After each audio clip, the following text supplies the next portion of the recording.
In November of 2018, a young American missionary named John Allen Chau embarked on what he believed was his divine calling, armed with a waterproof Bible, fish as gifts, and unshakable faith.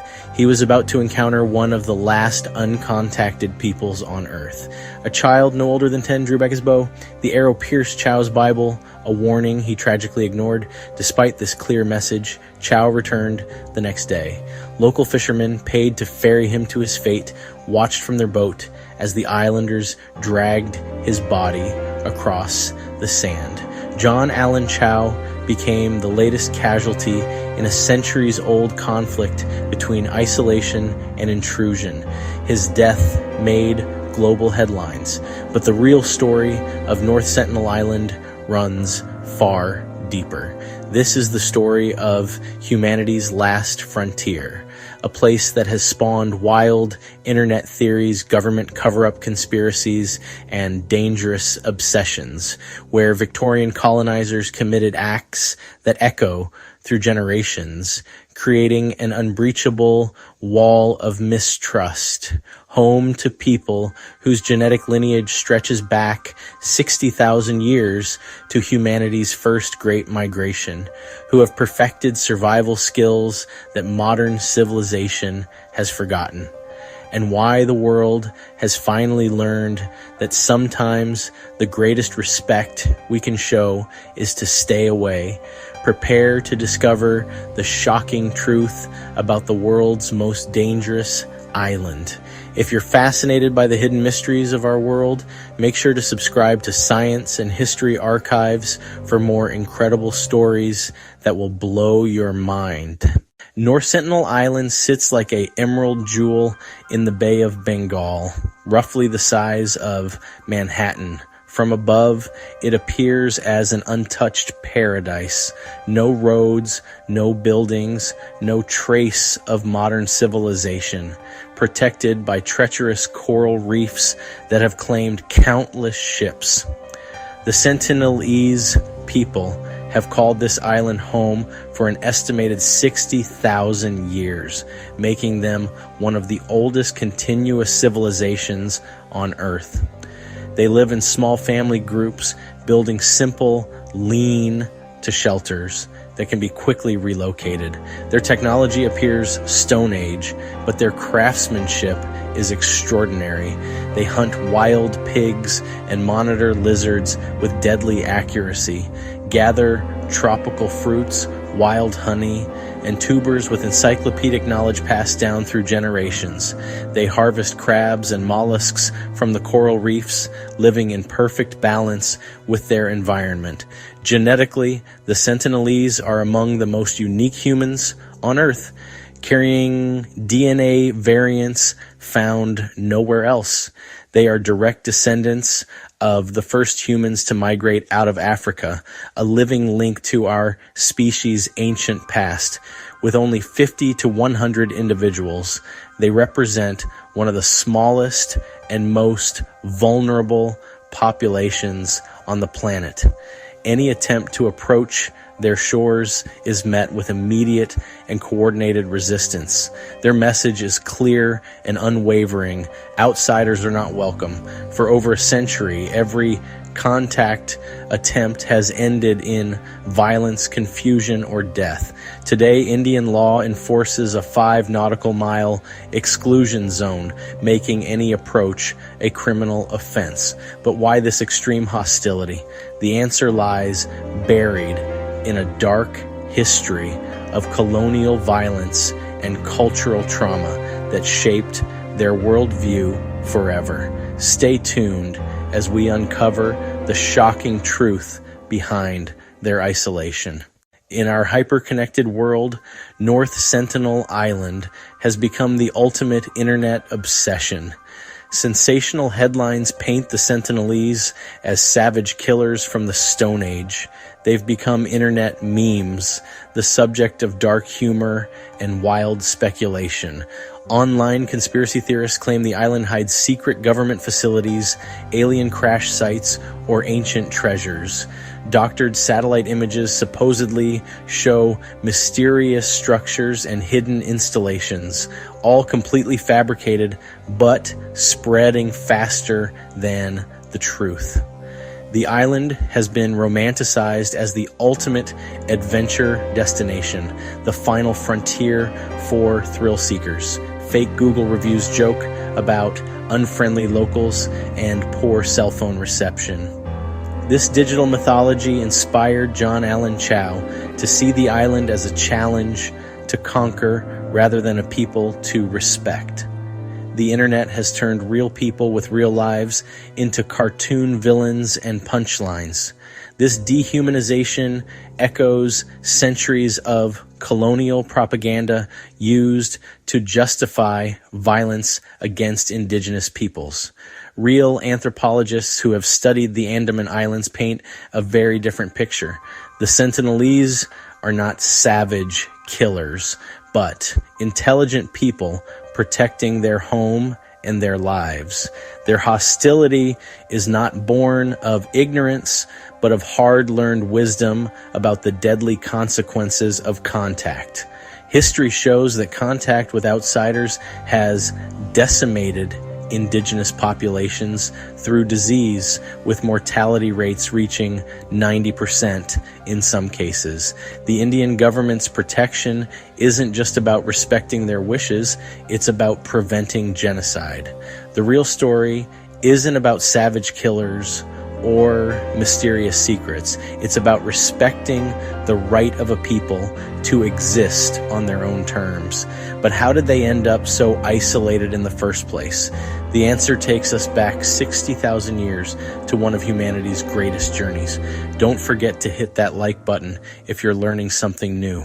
Our story begins 60,000 years ago during the last ice age, when vast glaciers locked up the world's water and sea levels were 400 feet lower than today.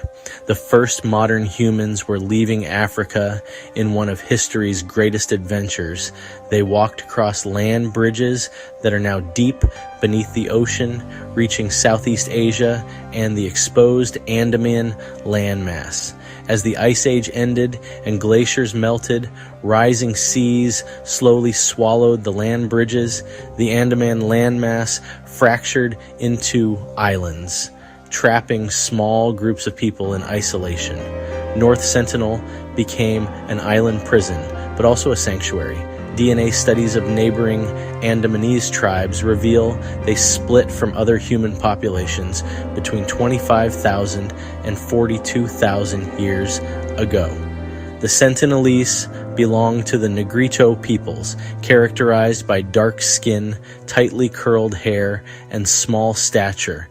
They are living time capsules carrying genetic information from humanity's earliest chapters.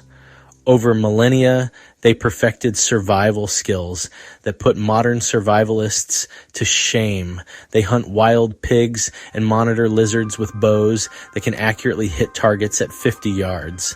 Their knowledge of edible plants, fruits, and marine life is encyclopedic. Remarkably, they don't create fire, but preserve embers from lightning strikes in clay pots, keeping them smoldering for months. They cold hammer scavenge metal from shipwrecks into tools and arrowheads, showing remarkable adaptability. They've lived sustainably on their small island for 60,000 years without depleting its resources. While the world developed agriculture, writing, and industry, the Sentinelese perfected something perhaps more valuable, the art of living in harmony with nature. But this peaceful existence was shattered in 1880 when the outside world arrived with devastating consequences. The trauma of that encounter still echoes today. Make sure you're subscribed, because the next part of the story will shock you. In 1880, British colonial officer Maurice Vidal Portman landed on North Sentinel with an armed expedition, forever changing the islanders' relationship with the outside world. Portman was obsessed with documenting and classifying indigenous peoples like specimens in a museum. After days of searching, his men captured 6 Sentinelese, an elderly couple, and 4 children. The captives were taken to Port Blair, the colonial administrative center. Within days, the elderly couple fell ill and died, victims of diseases their immune systems had never encountered. Fearing the children would suffer the same fate, Portman returned them to the island laden with gifts, but the children may have carried deadly pathogens back to their community, potentially triggering an epidemic. The trauma of this encounter was seared into Sentinelese collective memory, passed down through generations as a warning. From that moment, their hostility toward outsiders became a calculated survival strategy, not mindless aggression. After India gained independence, the new government took a radically different approach. The 1956 Andaman and Nicobar Islands Protection Act made contact with a tribe a criminal offense, punishable by up to 5 years in prison. A 5 nautical mile exclusion zone is now enforced by the Indian Navy, creating an invisible fortress around the island. Modern anthropology has evolved from studying indigenous peoples to protecting their rights and sovereignty. Scientists recognize that a single common cold could wipe out the entire population within weeks. The world has finally learned that the greatest respect we can show is to leave them alone. The Sentinelese represent something precious and irreplaceable, a direct link to our species' ancient past and a reminder that there are many ways to be human. Their story challenges our assumptions about progress and connection, teaching us that sometimes the most profound act of love is to step back and let others exist on their own terms. The story of North Sentinel Island is ultimately about respect, survival, and the courage to protect what matters most. In our interconnected world, they remind us that isolation can be a choice, not a failure. They are living proof that human diversity is our species' greatest strength. What do you think? Should we respect their isolation, or do we have a responsibility to make contact? Share your thoughts in the comments below. But remember, real people's lives hang in the balance. If this story opened your eyes to a different perspective, show your support with a like. You're watching Science and History Archives, where we uncover the most fascinating mysteries of our world. From ancient civilizations to modern scientific breakthroughs, we bring you stories that will change how you see the world. Subscribe now and join our community of curious minds exploring the incredible tapestry of human knowledge. Hit that notification bell so you never miss our latest discoveries. Share this video with friends who love history and science. Knowledge is meant to be shared. Check out our playlist on lost civilizations and isolated cultures for more incredible stories. Thank you for being part of the Science and History Archives family. Your curiosity drives us to dig deeper. Next week, we're exploring another forbidden place that governments don't want you to know about. Don't miss it. Subscribe to the Science and History Archives right now. Until next time, keep questioning, keep exploring, and remember, the most incredible stories are often hidden in plain sight. This has been Science and History Archives, where curiosity meets discovery.